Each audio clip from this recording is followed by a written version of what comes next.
Previously in Little Nightmares. Suddenly, Ruth hears the sound of footsteps. Ruth watches as more small shadows enter the room. The shadowy child with hair covered in goo suddenly appears, giving her a burst of adrenaline. As Ruth descended into the walls, finally she emerged on the other side, only to find herself in a hideous workshop. Ruth noticed a tall woman in the room, wearing a dress she had seen before. The tall woman seemed to be the mastermind of the new messed-up group. The tall woman appeared. She summoned a chain from under her dress with a flick of her wrist, capturing the fleeing child in her grasp. Ruth watched in horror as the child struggled against the chain. As the tall woman's eyes turned towards Ruth, who was now rooted to the spot with terror, the tall woman headed her way. Ruth's mind raced. She couldn't help but wonder who brought her to this bizarre place. But before the woman could unleash her hunger, Ruth woke up with a start.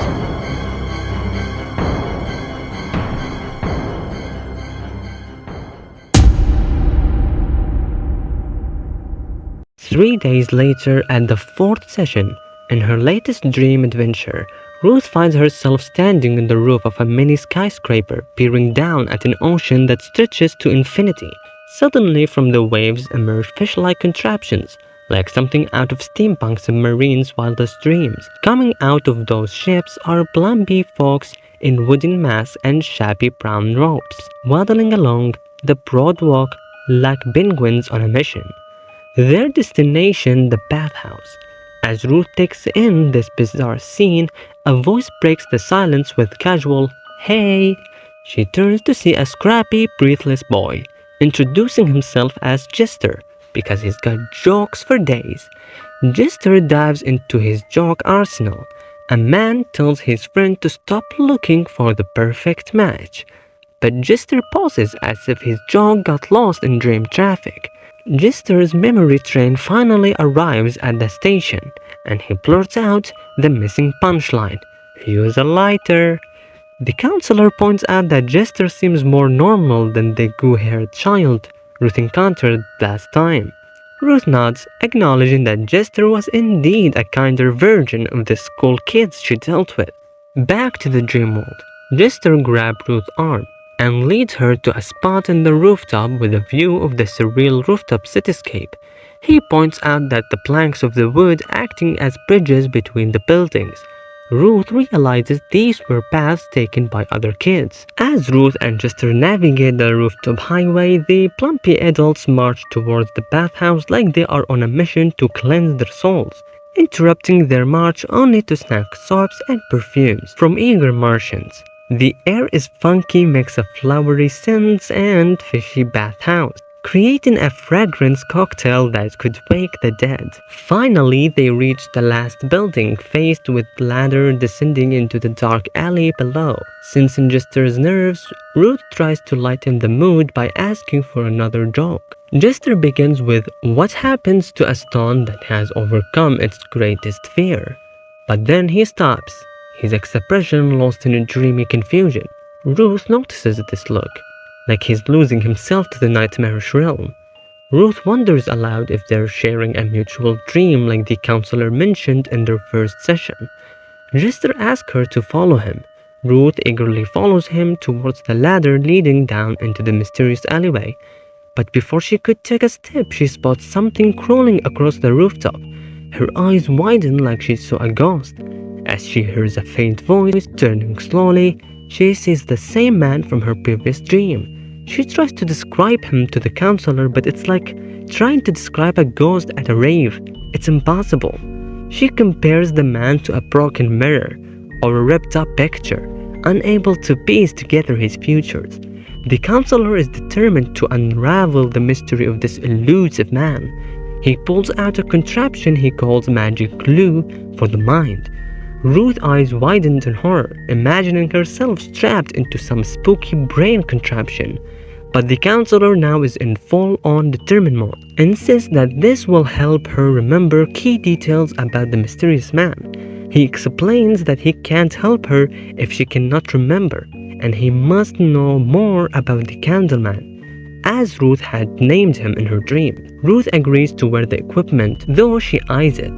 The counselor, undeterred, pulls out a bandit with a mesmerizing spiral. Ruth questions the bandit's origins, to which the counselor replies it belonged to someone important. The counselor declares that hypnosis will help Ruth remember the Candleman. Ruth stares at the bandit's swirling spiral, feeling like she's being hypnotized. Her mind starts to draft. Back on the rooftop, Ruth comes face to face with the Candleman.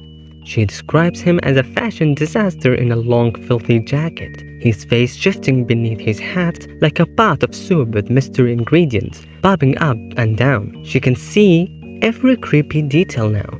His eyes are slits, his skin rough and sagging like melted wax. Though the Candleman doesn't utter a word, Ruth feels like he's sending her a message, probably about opening up, realizing she's been having this one-sided conversation with the Candleman for a while now.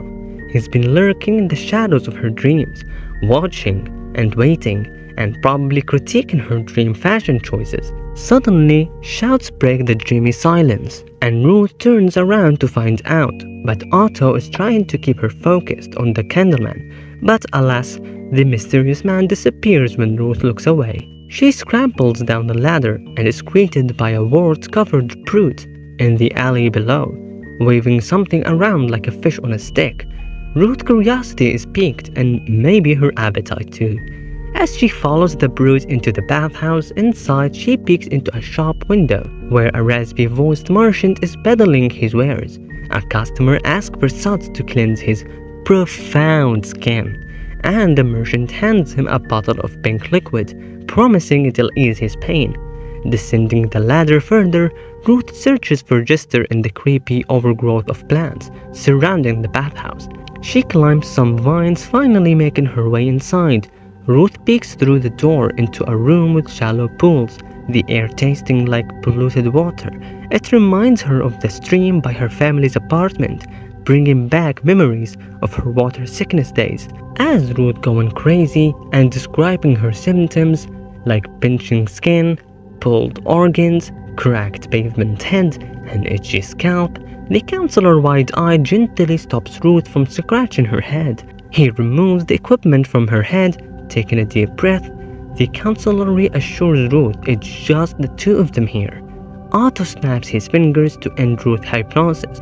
Ruth asks if it worked, and if he was able to figure out what was going on in her dream, especially with the mysterious Candleman. The counselor says, "We pieced back a few things." Ruth continues narrating as she tries to peek beyond the door. She notices heavy steam all around. As her eyes focus through the steam, she saw bathers unwrapped and unmasked, some lathering up while others sat in the water, looking like drowned rats. Ruth realized the biggest bather was scrubbing himself with something that looked like disturbingly alive, like a rejected prop. In her attempt to investigate, she crept through the steam and hid behind a bucket, hoping her heart wouldn't beat loud enough to give her away. Ruth got a better look at the bather and saw that he barely looked human, chanting, "Divide the grim from the divine." To Ruth's horror, she realized the bather was scrubbing himself with the Jester. The boy sobbed and thrashed for his life. In horror, Ruth accidentally slipped on a slimy tile. The bathers, now all eyes on Ruth, started chanting, "Cleanse her, cleanse her," over and over as they emerged from the water, looking like a synchronized cult of cleanliness. As they approached her with their arms reaching out, Ruth was horrified to see that the bathers had all scrubbed their skin raw. Man. However, a crevice in the wall allowed her to slip back in the storage room. Ruth looked to the same window she came in for her only chance to escape. While the bathers tried to break through the door, she climbed up the shelf, knocking over various jars and containers of chemicals that smelled worse than a swamp monster's gym bag.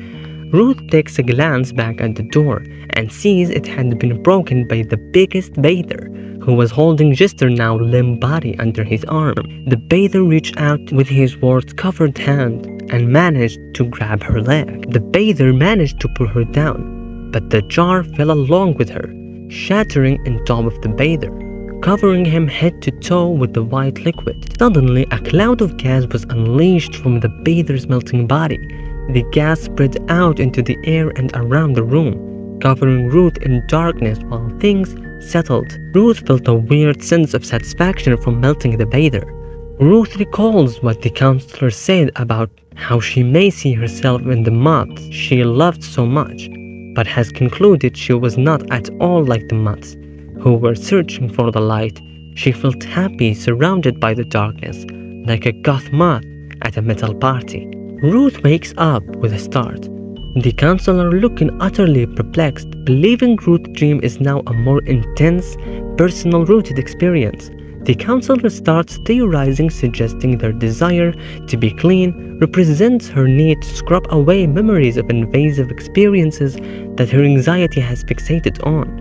The counselor tells Ruth he's puzzled by her claims of sensing a real presence from the people she dreams about and her environment. The counselor now clarifies that mutual dreaming is a different phenomenon and not related to Ruth's eerie dream vibes. In an effort to dig deeper into this mystery, the counselor decides he must prescribe further research. Ruth, surprised at the idea of becoming test subject again, and asks if it's really truly necessary.